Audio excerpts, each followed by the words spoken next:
বয়স যখন 7 হয়, বারবার যখন সালাতের কথা বলবেন, সাথে করে নিয়ে দাঁড়াবেন, জুমার দিন মসজিদে নিয়ে যাবেন, মাঝে মাঝে নামাজে নিয়ে যাবেন। 7, 8, 9 এই 3 বছরের ট্রেনিং এ 10 বছরে তো এমনি পাক্কা নামাজে হয়ে যাবে। নাকি বলবেন হুজুর আমি তো পড়ি না, আমারই তো খবর নাই। ছেলেরা যে বলবো বাবা নামাজ কায়েম কর, এর আগে কিন্তু নিজের মুসল্লি হইতে হবে।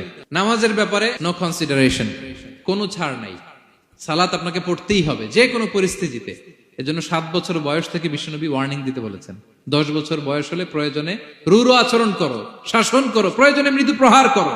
অনেক ফ্যামিলি আছে নিজেও নামাজি, ছেলে মেয়েদেরকেও নামাজের কথা বলে পড়ায়। জোহর পড়তে দেয়, আসর পড়তে দেয়, মাগরিব পড়তে দেয়, এশা পড়তে দেয়, ফজর পড়তে দেয় না। ফজর নিয়ে টেনশন নাই। কেন? আমার কলিজার টুকরা সন্তান ঘুমায় হুজুর, কাঁচা ঘুম কেমনে ভাঙাই। যে বাবা মারা মনে করে সকালে কিভাবে ডাকি, উঠতে চায় না হুজুর, কাঁচা ঘুম কষ্ট হয়ে যায়। ফজরের সময় যদি আগুন লেগে যায় আপনার ঘরে, কি করবেন? আরেকটু ঘুমা, কাঁচা ঘুম। দুনিয়ার আগুন থেকে রক্ষা করার জন্য যেমনি ডাকেন, উঠায় নিয়ে আসেন, জাহান্নামের কঠিন আগুন থেকে বাঁচানোর জন্য ফজরের সময়ও ডাকার দরকার আছে না নাই? দুনিয়ার আগুনের চেয়ে কমপক্ষে 70 গুণ বেশি তেজওয়ালা। বিষ্ণু বলেন নারুকুম তুকিদুন, যে আগুন দিয়ে কিচেনে রান্না করো, জাহান্নামের আগুন কিন্তু এই আগুন নয়। জাহান্নামের আগুন দুনিয়ার আগুনের চাইতে কমপক্ষে 70 গুণ বেশি তেজওয়ালা। তাহলে ফজরের সময় ডাকবেন তো ছেলে মেয়েকে, হ্যাঁ, নিজেও পড়বেন, ছেলে মেয়েদেরকেও ডাকবেন। আকিমিস সালাহ।